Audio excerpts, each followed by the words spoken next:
नमस्कार शेतकरी बंधू. मागील आपण 2 मध्ये पाहिलं की शहराचं उत्पन्न येण्यासाठीचं काय काय जमिनीची निवड आणि बीज प्रक्रियाचं आपण पाहिलोय. आता तिसरा भाग आहे आणि चौथा भाग आहे. तिसऱ्या भागामध्ये सोयाबीन बीज प्रक्रिया व लागवड पद्धत याविषयी आपण पाहणार आहोत. सोयाबीन बीज प्रक्रिया हे फार महत्त्वाचं बीज प्रक्रिया खरं म्हणजे या दोन्ही प्रक्रिया म्हणजे रासायनिक प्रक्रिया आणि जैविक प्रक्रिया करणं का गरजेचं आहे. कारण का रासायनिक प्रक्रियेमुळे कारण का जमिनीत उन्नी लागते आणि बुरशीचा सुद्धा खूप मोठा प्रॉब्लेम लागते त्या बियाण्यासाठी. म्हणजे बालवयातच निघतानाच त्याला तो प्रॉब्लेम येतोय. पुढे जर यायचं नसेल तर तुम्हाला तुम्हाला रासायनिक प्रक्रिया करावीच लागणार आहे. रासायनिक प्रक्रिया करत असताना त्याच्यामध्ये आम्ही काय केलं, अनुभव घेऊन एकाच औषधामध्ये दोन्ही पण आहेत, बुरशी पण आहेत आणि तुमचे कीटकनाशक सुद्धा आहे. अशी कंपनीचं आम्ही दिलोय त्याच्यामध्ये. कास्केट म्हणून आहे सॉल कंपनीचं, इलेक्ट्रॉन आणि हे याचं आहे आणि किंवा त्याला एक दुसरे पर्याय आहे, एक सेम सारखंच कंटेंटचं आहे, इलेक्ट्रॉन युपीएल कंपनीचे आहे. हे 1 किलो बियाण्यासाठी 3 ml घ्यायचं आहे.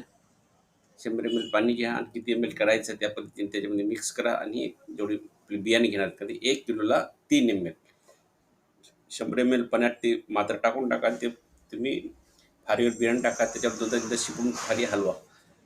कारण माहिती आहे का, जर तुम्ही चोळलात तर बियाणे उगवणशक्यता कमी मिळेल तुम्हाला.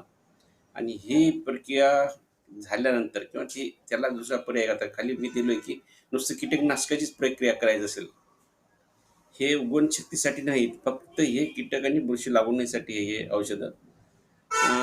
फक्त कीटकनाशकाची जर फवारणी करायची तर झेलोरा आहे, 1 ml बियाण्यास 3 ml आणि आवर गोल एक्सटेंड म्हणून बाहेर कंपनीचं आहे, ते पण 1 किलो बियाण्यास 1 ml. फक्त हे कीटकनाशकासाठी काम करतात, बुरशीसाठी करत नाही.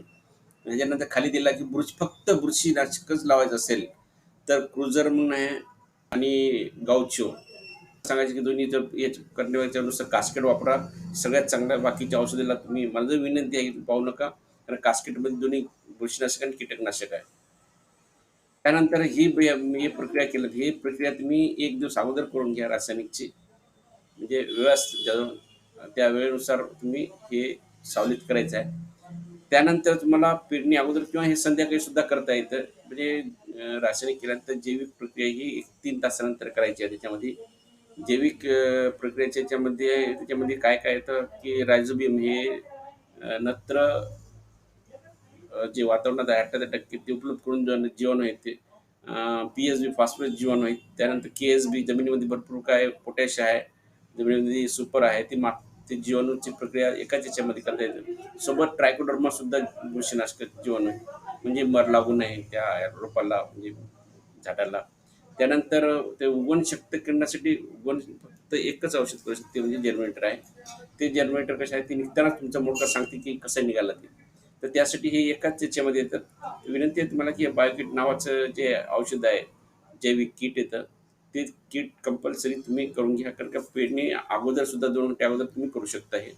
कारण का हे करणं तुम्हाला फार फार जरुरीचं आहे. एखाद्या वेळेस कमी जास्त खतं चालेल, चालले तर नाही टाकलं चालेल, पण मग हे याच्यामध्ये जीवाणू असल्यामुळं तुम्हाला ते जीवाणू तुम्हाला नंतर पाला करून द्यायचे काम करतात. त्यानंतर बीज प्रयोग करताना घ्यायची काळजी फार महत्त्वाचा मुद्दा आहे. नुसतं आणले आणि करतोय. विनंती तुम्हाला थोडी सिस्टीममध्ये बसून ह्या गोष्टी करावं लागेल. तुम्हाला नियमामध्ये बसावं लागणार आहे. पहिलं म्हणजे सावलीत बीज प्रक्रिया करणे. दुसरं प्रथम रासायनिक प्रक्रिया करावी, नंतरच जैविक बीज प्रक्रिया करावी. कमीत कमी 3 तासाचा अंतर असायला पाहिजे.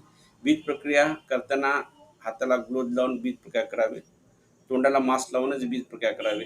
सोयाबीन बियांना बीज प्रक्रिया करताना हाताने चोळू नये. फारीवर टाकून हलवून घेणे. हे नियम फार महत्त्वाचे आहेत. ह्या नियमाचं तुम्ही पालन करावं अशी विनंती. कारण का तुम्हाला जर खरंच उत्पन्न जास्त पाहिजे असेल, हे साध्या साध्या गोष्टी, पण ह्या साध्या गोष्टीकडे शेतकरी लक्ष देत नाहीत. विनंती आहे तुम्हाला की या गोष्टी तुम्ही करावं. त्यानंतर जे आहे की लागवड पद्धतीचं आहे. या लागवड पद्धतीबाबत आपण बोलतोय की कशी लागवड कोणत्या पद्धतीत करायची आहे. आता शेतकरी साधी पद्धत ट्रॅक्टरनं जे पेरून घेतात किंवा सरतेनं पेरून घेतात. तर पेरत असताना सुद्धा माझं एक म्हणणं आहे की बुवा तुम्ही 2 लाईन नंतर 1 लाईन सोडा, 3 लाईन नंतर 1 लाईन सोडा किंवा 4 लाईन नंतर 1 सोडा. पण कंपल्सरी सोडणं मात्र भाग आहे. तुम्हाला बियाणे 20 ते 25 किलोच लागतात. सांगायचा मुद्दा म्हणजे गॅप पाहिजे. एक ओळ गॅप पाहिजे. मग त्याच्यामध्ये माझा अनुभव आहे, 3 ओळीनंतर एक ओळ तुम्ही गॅप द्या, कारण का तुम्हाला भविष्यामध्ये फिरायला फवारणी करायला सोपं जातं. असं शेतकरी करत नाहीत. पण मी म्हणतो एखादं एकर करून बघा, म्हणजे अनुभव येईल तुम्हाला. त्या अनुभवानुसार तुम्हाला कळेल की खरंच काय सत्यता आहे. वाटते 25 किलो म्हणजे 5 किलो बियांमध्ये कमी पडलं, पातळ दिसू लागलं. एक महिनाभर त्रास होणार आहे तुम्हाला 100%. पण त्रास हे आपल्या नजरेला होते. नंतर 1 महिन्यानंतर तुम्हाला खरं खोटं काय ते कळून जाईल. त्यानंतर सोयाबीन लागवड पद्धतीमध्ये उत्पन्न वाढीचा फॉर्म्युला काय आहे? साधी पद्धत करता तुमची आपण जी पद्धत 3 ओळीनंतर 1 ओळ सोडणे, मी म्हणते ना 2, 3, 4 ओळी सोडून सुद्धा करता येतं. कंपल्सरी 3 ओळ सुटून एखादा एकर करून पहा तुम्हाला, म्हणजे दुःखी वाटणार नाही. 2 ओळीनंतर 1 ओळ सोडायची, म्हणजे त्याच्या 3 ओळीनंतर 1 सोडा. तुम्हाला फायदाच राहील. बियाणे मात्र 20 ते 25 किलो लागतात तुम्हाला. बेड पद्धत करताना बेड पद्धतीमध्ये आपणास बेडवर किती ओळी टाकायची आहे त्यानुसार बेड करायचं. काय 2 ओळी, 3 ओळी, 4 ओळी टाकायच्या, त्या पद्धतीने तुम्हाला बेड करायची आहे. सरी वरंबा पद्धत आता हे आपलं दाण मारतं, सरी मारल्यानंतर एक नाही कशी लागवड कशी करायची त्याच्यामध्ये ते दिलेलं आहे. म्हणजे ते कारण का हे जर केला तुम्ही साधी पद्धत, ही पद्धत जरी आजमावला तर तुम्हाला मी म्हणतो की तुमच्यापेक्षा दीडपट उत्पन्न तुम्हाला सहज या पद्धतीमध्ये भेटून जाऊ शकतं. जर छिबाड रान पाणी साचून राहणार जर शेत असेल तुमच्याजवळ, तर तुम्हाला एकच पर्याय, हे पर्याय जर तुम्ही केला तर तुम्हाला शाश्वत उत्पन्न भेटू शकते. एक तर उताराने बेड सरी करा, जे असे खाली डाऊन लेवल आहे त्याच लेवलनं तुम्हाला खाली सरळ हे करायचे, कारण का पाणी साचणार नाही. आणि दुसरी गोष्ट, बेड बेड आणि सरीशिवाय तुम्हाला हे उत्पन्न तुम्हाला मिळू शकत नाही. त्यासाठी तुम्हाला दुसरा पर्याय द्यायचा, तर तुम्हाला खरंच त्या शेतामध्ये जर उत्पन्न सोयाबीनचे घ्यायचं असेल तर कुठलीही व्हरायटी लावा, विषय त्याचा नाही. विषय झाला हे माझा तिसरा भाग होता. चौथा भाग मला मी प्रेझेंटेशन करणार आहे. अं, धन्यवाद.